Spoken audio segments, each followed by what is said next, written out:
بسم الله الرحمن الرحيم. اللهم صل وسلم على سيدنا محمد وعلى اله وصحبه وسلم. النهارده باذن الله يا جماعه معانا مشتريات من السوبر ماركت، ومشتريات من البقاله، ومشتريات من الفراخ، ومشتريات من اللحمه.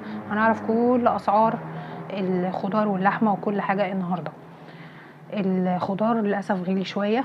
كنت بتكلم امبارح بقول الحمد لله الخضار سعره حلو يعني، والناس تتجه للخضار. راحوا مغلين الخضار بقى غالي جدا، مش جدا يعني، برضو بمقارنة باللحوم والفراخ برضو ما ترفعش الرفعة القوية قوي، بس غلي. يعني لما يكون الفلفل الاخضر وصل ل 14 جنيه يبقى غلي، لما يكون البتنجان وصل ل 15 جنيه يبقى غلي. بس كده. فتعالوا نشوف الاسعار، ونشوف اسعار البطاطس والبصل والبقاله اللي احنا جبناها. انا كنت يعني تعبانه الفتره اللي فاتت دي، فالبيت عندي يعتبر شطب فضي خالص، فان هو فضي لازم انزل بقى اجيب كل حاجه. طبعا احنا اخر الشهر، فعشان القعده بتاعتي في البيت دي خلت معايا شويه فلوس، فقلت بقى انزل اجيب الحاجات اللي انا محتاجاها للبيت بعد التعب اللي انا كنت فيه ده. فنزلت بقى، ده كيس فاضي كده هنشيله. فنزلت بقى جبت شويه حاجات كده، فنزلت بقى قلت املأ البيت خير، لاني محتاجه حاجات كتير قوي قوي، بصرف النظر بقى عن اخر الشهر او اول الشهر. بما ان البيت محتاج حاجات يبقى لازم ننزل نجيبها. واهم الحاجات دي طبعا كان الخضار والطماطم. الطماطم برضو عليت حبتين، وشويه بقاله ومنظفات هنشوفهم مع بعض دلوقتي. والمكرونه الحمد لله يا جماعه المكرونه رخصت، هي مش رخصت قوي برضو يعني، بس تعتبر نزلت عن الفترة اللي كانت ب21 والحاجات دي كلها. فالمكرونة سعرها كويس النهاردة. المكرونة الكيلو اللي هي كايرو دي تحفة حلوة قوي بصراحة، وسعرها معقول. وفي الأطيب أرخص، وفي نوع تاني طلع اسمه غريب كده، بس 350 جرام برضو أرخص. وفي من دي 350 جرام ب5 جنيه ونص، فسعر يعني كويس على قد العائلات الصغيرة. فده كيلو ب17 جنيه ونص، تمام. اللي هو النص كيلو منه ب8 جنيه ونص، تمام. يعني ده احسن، يعني مكرونه حلوه وفي نفس الوقت سعرها كويس، تمام. فالمكرونات سعرها حلو قوي. طبعا الرز مش موجود خالص، يعني الناس بتسأل عليه ومش لاقياه، بيقولوا وصل ل 22 جنيه. انا بجيب الرز بتاعي بالسنه، يعني بيقعد عندي سنه كامله، فما بتلاقوش معايا رز. لكن انا هقول لكم على سعره، هو بيقولوا وصل ل 22 جنيه، وفي طبعا اسعار متفاوته، في ب 17 لحد 22 جنيه، تمام. تعالوا بقى نشوف. جبت الشامبو الحلو ده، بصراحه لسه اول مره هجربه. هو شامبو بلسم للاطفال بزيت الماء، لسه هجربه. تعالوا نشم ريحته. ريحته حلوه قوي، سباركل. سعره حلو كمان، والكميه بتاعته 350 جرام، تمام. وسعره حلو، سعره 35 جنيه، فحلو جدا يعني. جبت كمان الكولو ريل ده، ارخص من كروكس شويه، بس هو كله كلور للالوان. كلور الالوان ده حلو قوي للغسيل، بيخلي، معلش اعتذر عن صوتي لان عندي احتقان شويه، فمعلش سامحوني. بيقتل اي بكتيريا او اي ميكروبات او حاجه، فبيطلع لك الغسيل حلو قوي. ده ب21 جنيه 95، يعني ب22 جنيه. جبت كمان سلك مواعين ده ب13 جنيه ونص. جبت كمان الاريال ده، هو مش كيلو، اقل من كيلو شويه، ب23 جنيه، بس ده في العرض، تمام. 600 جرام،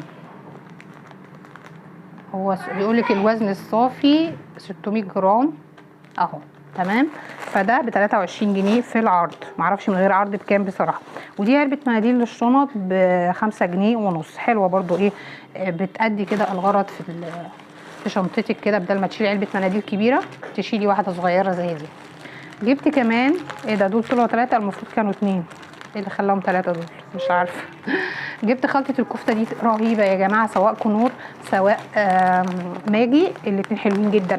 لما تجيبي اللحمه مثلا بتاعتك وتحطي عليها خلطه الكفته دي، لا تحطي بقى بصل ولا تحطي بيض ولا تحطي بقسماط ولا تحطي اي حاجه في الدنيا غير خلطه الكفته دي، تحفه تحفه. بجيبها هي وخلطه البرجر، رائعه رائعه رائعه. الخلطات التانية برضو كلها حلوة، بس انا بقول لكم على اللي جربته. الواحدة ب5 جنيه ونص، حلوة قوي قوي قوي. عصير بيتي بقى ب11 جنيه ونص، تمام. تفاح وبرتقال، والمانجا منه ب16 جنيه، وصل ل16 جنيه يا جماعة، غالي قوي قوي قوي قوي قوي. تعالوا نشوف جبنا ايه كمان بقالة معانا. لا مش ده، جبت كورن فليكس. كانت بنتي معايا، جبت كورن فليكس ده، كانت بنتي معايا زيادة 20% زيادة، ده كان ب40 جنيه. هي بقى لها فترة بصراحة بتطلبه، فأنا ما حبيتش أزعلها. جبت كمان، تعالوا نشوف جبنا هنا ايه كمان. جبت حلاوة البوادي، الحلاوة دي ب22 جنيه ونص، 250 جرام. حلوة برضو انها تخلص بسرعة. تمام. وفي بقى كل الاحجام، في 300، في 450، وفي 700، وفي 650 تقريبا، في تقريبا 3 احجام او 4. جبت الفول ده امريكانا، الفول ده ب9 جنيه 75 قرش، اللي هو فول سادة معلوش اي خلطة. دي بقى كانت صدمتي فيها، انا كنت فاكراها مثلا ب25 ب30، اتاريها وصلت ل39 جنيه. كريمه الطهي، كريمه الطهي دي انا جبتها عايزه اعمل مكرونه بالجمبري وبنتي عايزاها فجبتها، بس اتصدمت من سعرها جدا جدا جدا. جبت كمان المرقه بتاعه الدجاج دي، الواحده ب5 جنيه ونص، فيها 8 مكعبات. تمام. سامحوني يا جماعه ان انا ما برصش الحاجه، في حد قال لي رصي عشان الحاجه يبقى شكلها حلو بتاع، سامحوني ان انا ما برصش. انا همي في الفيديو ان انا اعرفكم الاسعار، بحيث ان في اماكن بصراحه بتبقى اسعارها غاليه جدا، واماكن بتبقى اسعارها تعتبر اسعار جمله زي اللي انا جايباها. الاسعار اللي انا جايباها دي تعتبر اسعار جمله بالقطاعي، حتى لو زايده حاجه بسيطه بس اسعارها حلوه جدا. ونفس المكان ده بيبيع برضو المكرونات دي بالكرتونه. تمام. يعني الكرتونه من المكرونه كايرو دي عند كازيون، سواء قلم اي نوع انت عايزاه، فيها 10 كيس، الكيس كيلو ب175 جنيه. احسبيها انت بقى، سمي 175 على ال10 هيديكي كام. فهو اصلا بيبيع جمله في اسعار. طبعا انا بفيدكم بالاسعار، ما يهمنيش بقى ان انا ارص او ما ارصش، فيعني مش فارقه كتير. تمام. انا بفيدكم بالاسعار دي. حاجه تانية، انا برضو باجي مستعجله، عايزه احط حاجتي واطبخ وحاجات كتير كده، فمش همي كله الرص. تمام. فاهم حاجه تكون واضحه لكم الحاجه. لكن لو كل المتابعين عايزيني ارص بقى واتعب نفسي عادي بقى، مفيش مشكله. لكن انا شايفه ان كل حاجه واضحه. معايا كمان سبرايت، دي نازله ب13 جنيه ونص عند كازيون، سعرها حلو جدا جدا جدا. سبرايت وكوكاكولا وفانتا، كل ده نازل في العروض. تمام. وكمان انا عندي برضو مشكله ان الترابيزه برضو صغيره، فما بتاخدش البقاله والخضار كمان في نفس الوقت. فاهميني؟ تعالوا نشوفوا الدقيق وصل لكام يا جماعه. الدقيق بصراحه انا اول مره اشوف النوع ده، اسمه مكتوب ايه، بيلا نوفا. بيلا نوفا ده ب18 جنيه ونص. انا مش عارفه، هي الاضاءه مش مساعداني قوي تقريبا، الاضاءه ضعيفه تقريبا. ان شاء الله خير. بسرعه انزلوا حطوا لايك لقناه ايمان احمد عشان نشوف باقي المشتريات ونعرف اسعار الفراخ واللحمه، وفي نفس الوقت تستفيدوا من كل الاسعار اللي انا جايباها. وعايزين تعرفوا الاماكن برضو قولوا لي، اكتب لكم في الكومنتات على الاماكن بتاعتنا. تعالوا بقى نشوف البهارات. مش عارفه بقى، يمكن عشان كده مثلا عدد المتابعات اقل شويه، بس انا عارفه ان متابعيني مش هيكسفوني وهينزلوا بسرعه يحط لايك لقناه ايمان احمد. تعالوا بينا بقى نشوف الخضار. طب بصوا، قبل الخضار يا جماعه تعالوا نشوف التوابل بتاعتنا. جبنا شويه توابل كده، تعالوا نشوف جبناها بكام. اول حاجه جبت السوداني ده، كان نفسي فيه بصراحه، هو مش متحمص وانا جبته وهحمصه. تمام. الكيلو منه ب50 جنيه، ده نص كيلو لسه هحمصه. انا طبعا كنت عايزاه متحمص عشان ما اوجعش قلبي بصراحه واريح دماغي، بس هو قال لي المتحمص من غير قشر. جبت الكزبره دي، الكزبره ناعمه، الكميه دي ب10 جنيه. جبت كمان فلفل اسود، الكميه دي برضو ب10 جنيه، بحب كده اجيب ب10 جنيه ب10 جنيه. جبت الكمون ب10 جنيه. جبت البابريكا، دي بابريكا عاديه، قال لي هفصلها لك بينها وبين المدخنه، دي مدخنه. تمام. قال لي عشان ايه تبان، فدي دي ب10 ودي ب10. جبت كمان ينسون، اليانسون ربع كيلو. تمام. 10 دي 30 40 50، واليانسون ب20 لان انا دفعت في دول 70 جنيه. تمام. هقول لكم بقى على الصدمه، الحاجات دي انا جبتها بكام في الاخر بصراحه. يعني ايه، خرجت فلست وجيت جبت شويه فكه كده ما همش اي 60 لازمه ففلست وجيت. تمام. هقول لكم انا صرفت ايه في الحاجات دي، ركزوا معايا قوي قوي قوي عشان هقول لكم صرفتوا ايه، انا صرفت ايه في الحاجات دي، بحيث انكم تبقوا عاملين حسابكم ما تيجوا تنزلوا ما تتصدموش بالواقع. تمام. هقول لكم انا صرفت كام واتبقى معايا فكه كام. تعالوا بقى نشوف الخضار بسرعه، مش هطول عليكم ايه الفيديو. قولوا طولي بصوا يا جماعه، انا جبت البسله النهارده ب 18 جنيه. حلوه اهي، بسله اسماعيلاوي جميله مليانه وحلوه ب 18 جنيه. تمام. جبت كمان البطاطس كانت ب6 جنيه ونص. احلى بطاطس كانت ب6 جنيه ونص وفي ب4. تمام. دي احلى بطاطس طبعا، اللي ب4 اللي هي بقى البايظه والخضراء والحاجات التانية دي، والصغيره اللي هي بتاعت تسلقيها. بس انا بحب اسلق دي، بحب اسلق الكبيره لسبب انها بتبقى مرمله، بتبقى مرمله من جوه كده وجميله، غير الصغيره تحسيها كده بتحسيها كده فيها لزوجه شويه. تمام. لكن الكبيره دي بتبقى واخده سواها في الارض فبتبقى حلوه. خلي الحاجات دي على جنب ان شاء الله، هي مش هيجرى لها حاجه. كده البسله نفضي ده كده بحيث ان احنا نعرف نعرض الحاجه بتاعتنا. جبت كمان بتنجان.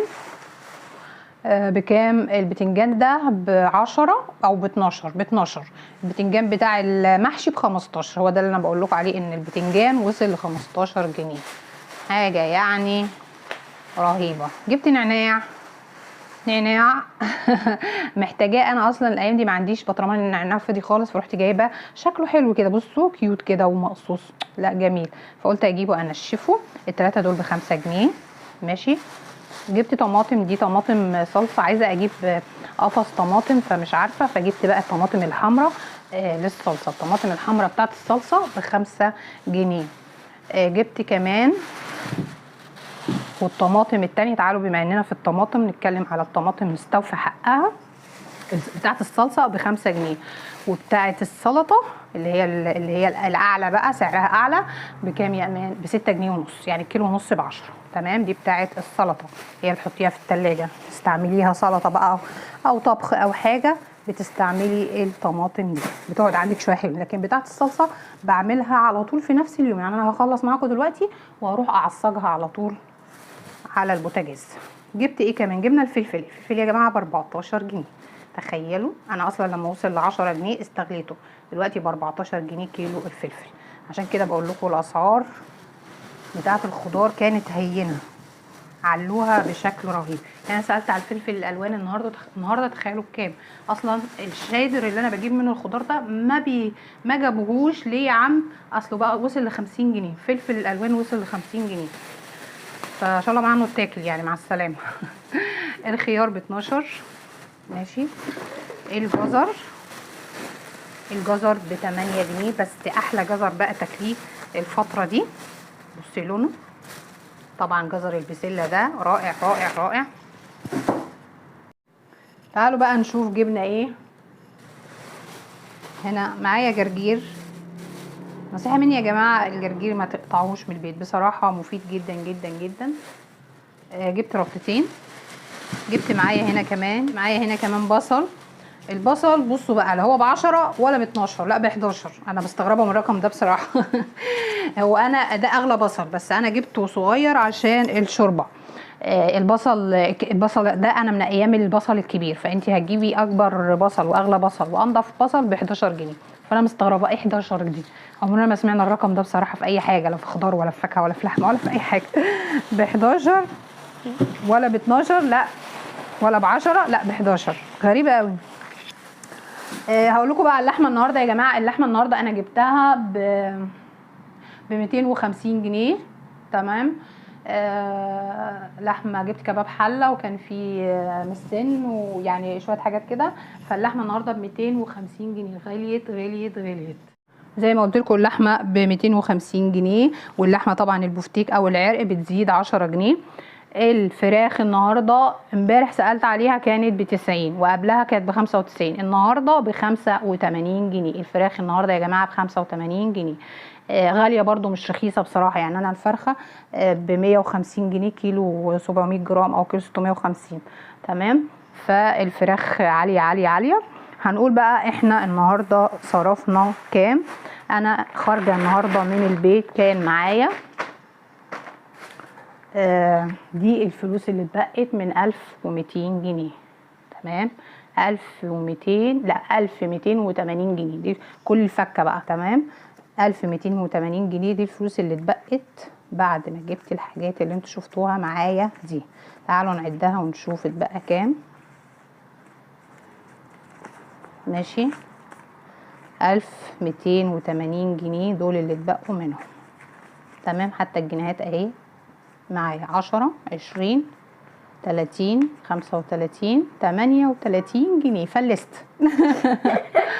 38 جنيه يا جماعه دي الفلوس اللي اتبقت. تعالوا نحط ال10 جنيه الجديده دي احلى، دي خليها جوه، دي موتيها دي.